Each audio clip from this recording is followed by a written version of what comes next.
ओम भक्ति नागः कूर्मो अथ कृकलो देवततो धनञ्जय हृदि प्राणो वसे नित्यम् अपानो गुदमण्डले समानो न विदेशेतु दानकण्डमध्यगभ्यानो व्याप्य शरीरेषु प्रधानदशवायव प्राणाद्या पञ्चविख्यातनागद्यं पञ्चवायव तेषामपि च पञ्चानां स्तनानि च वदाम्यहम् उद्गारे नागमाख्यत कूर्मोन्मिले स्मृत कृकलक्षुत्रज्ञे देवदत्त विजृम्भणेन जिह्वाति भूतपापेश्वरभे धनञ्जय एते नाडीषु सर्वासु ब्रह्मन्ते जैवरूपिणः। भगवान शिव माँ को कह रहे हैं, नाग, कूर्म, कृकल, देवदत्त, धनंजय ये वायुओं के नाम हैं। प्राणवायु हृदय में और अपान वायु गुदा में नित्य स्थित रहता है। नाभि स्थान में समान, कंठ के बीच उदान और व्यान शरीर में व्यापक रहता है। इस प्रकार ये 10 वायु शरीर में प्रधान हैं। ये प्राण आदि 5 वायुओं के स्थान बताए हैं। अब 5 नाग आदि वायुओं के स्थान कहता हूँ। उद्गार नाम की वायु डकार लेने में और कूर्म नाम की वायु आँखों के झपकने में तथा कृकल वायु छींकने में और देवदत्त वायु जम्भाई लेने में है। धनंजय वायु सभी के शरीर में मरने पर स्थित रहता है। इस प्रकार ये 10 प्रकार की वायु जीव रूप बनकर नाड़ियों में घूमती रहती है। प्रकटम प्राण संचार लक्ष्यते मध्यत इड़ा पिंगला सुषुम्नानाड़ि विस्तृत क्षुभित इड़ा वामे च विज्ञ पिंगला दक्षिणे स्मृता इड़ा नाड़ी स्थित वाम ततो व्योमश्च पिंगला इड़ा यातम स्थित पिंगलम च भास्कर सुषुम्ना संभूरूपेण संभूरस्वरूपतः हकारो निर्गम प्रोक्त सकारेण प्रवेशनम हकार से विरूपेण सकार शक्तिरुच्यते। अर्थात शरीर में ईड़ा, पिंगला, सुषुम्ना से प्राण का संचार हो रहा है। विद्वानों को यह जानना चाहिए, ईड़ा बाईं तरफ, पिंगला दाईं तरफ। इस प्रकार ईड़ा बाएं भाग में स्थित और दक्षिणी भाग में पिंगला स्थित है। ईड़ा में चंद्रमा स्थित रहता है और पिंगला में सूर्य स्थित रहता है। सुषुम्ना में शिव स्वरूप में स्थित है और शिव इस स्वरूप में व्याप्त हो रहे हैं। हकार श्वास के निकलने में कहा गया है और सकार सांस के लेने में बताया गया है। हकार साक्षात शिव स्वरूप है और सकार साक्षात शक्ति रूपा है। शक्ति रूप स्थिते चंद्रो वामा नाड़े प्रवाकः दक्षिण नाड़े प्रवाश्च शंभु रूपा दिवाकरः स्वांसे सकार संस्थे तो यद्यनम दीते बुधः तदान्तरं जिला कस्मिन् कोटि कोटि गुणे भवे अनेन लक्षितकीय चेकचित्त समाहित सर्मे विजिन्म चंद्र सूर्य ध्याये तत्वमिस्त्रम जीव स्थिरम न कदाचन इष्ट शिविर्त महालाभोजस्त चंद्र सूर्य संभव स्वीकुर्वन्ति सदा नर अतीत ज्ञान ज्ञातम ज्ञानम तेषां हस्तगत भवेत्। अर्थात बाईं नाड़ी में प्रवाह करने वाली शक्ति चंद्र रूप में स्थित है। दक्षिण नाड़ी में प्रवाह करने वाली सूर्य शिव रूप में स्थित है। ज्ञानी लोग श्वास के जाने से पहले जो दान देते हैं वह दान इस संसार में करोड़ों गुना हो जाता है।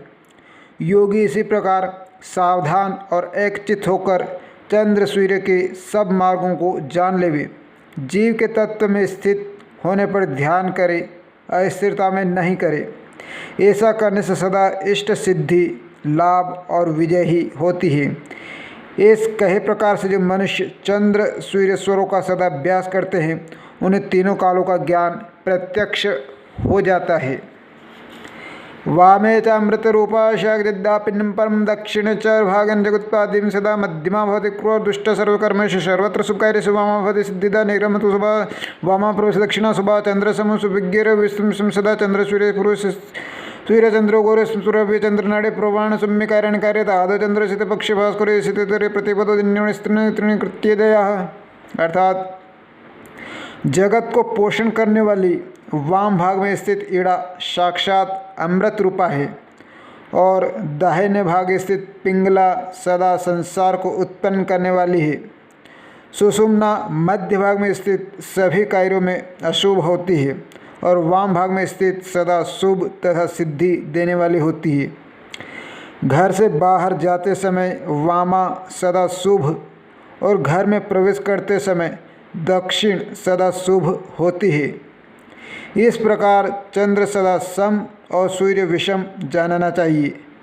चंद्र सदा स्त्री और सूर्य सदा पुरुष जानना। चंद्र का वर्ण गौर और सूर्य का वर्ण काला होता है, इसलिए चंद्र स्वर के प्रवाह में शुभ कार्य करने चाहिए। शुक्ल पक्ष के प्रवाह में शुक्ल पक्ष को प्रतिपदा से तृतीया तक 3 दिन चंद्र स्वर और कृष्ण पक्ष की तृतीया तक 3 दिन सूर्य स्वर जानना चाहिए। इसी क्रम से इनका उदय जाने। सूर्य नाड़ी प्रवाहण रौद्र कर्माणि कार्ये सुषुम्ना प्रवाहण भुक्त मुक्ति फलानि च साधर द्विघटज्ञ शुक्ल कृष्ण शशि रवि वैत्य दिन्ने यथा षष्ठी घटी क्रमात् वैस्थित घटी मध्य पंच तत्वानि निर्दिश्यते प्रतिपदो दिनार्थ विवर्जते शुक्ल पक्ष भद्वद कृष्ण पक्ष च दक्षिणा ध्यानयात विप्रम योगी तद्यमानस ससंगम वारे धृत वारे भास्करम इत्यवाद नित्यम स योगिना संशय। अर्थात सूर्य नाड़ी के प्रवाह में भयकर कर्म करे, सुषुम्ना नाड़ी के प्रवाह में भक्ति मुक्ति आदि शुभ फलों की चाह के लिए कर्म करे। शुक्ल पक्ष में 2.5 घड़ी चंद्रमा का स्वर रहता है और कृष्ण पक्ष में सूर्य स्वर 60 घड़ी एक दिन में रहता है। इस प्रकार दोनों स्वरों की 24-24 गिनती हो जाती है। इस प्रकार फलादेश करते समय 5 तत्वों का भी समावेश कर लें। प्रतिपक्ष में तृतीया तक जो स्वर बताए गए हैं उनमें यदि विपरीत होवे तो अशुभ जाने। शुक्ल पक्ष में वामा नाड़ी होती है और कृष्ण पक्ष में दक्षिण में चलने लगती है। इसे योगी लोग भली प्रकार जाने। रात्रि में चंद्र स्वर और दिन में सूर्य स्वर को हटाने का प्रयत्न करें। इसका अभ्यास हो जाने पर योगी हो जाता है, इसमें कोई संदेह नहीं है। सूर्येण बच्यते सूर्यश्चंद्रेण बध्यते यो जानाते क्रियामेतां त्रैलोक्यं वैश्य लक्ष्मी उदयं चंद्रमार्गेण सूर्यस्तरुण यदि तदा गुणसंघात विपरीत विवर्जिते गुरु शुक्र बुद्धिन्वाश्रम वामनाड़े का सिद्धितक सर्वकार्य शुक्ल पक्ष विशेष गंग गोसुन्वाश्र दक्षिण नाड़े का स्मृतिचर कार्य कृष्ण पक्ष विशेष प्रथम वते वैदितं तथा नल तृतीयं वते वारुणम वहेत। अर्थात सूर्य स्वर से सूर्य भेदा जाता है और चंद्र स्वर से चंद्रमा। इस क्रिया को जो जानता है वह क्षण भर में तीनों लोकों को वश में कर सकता है।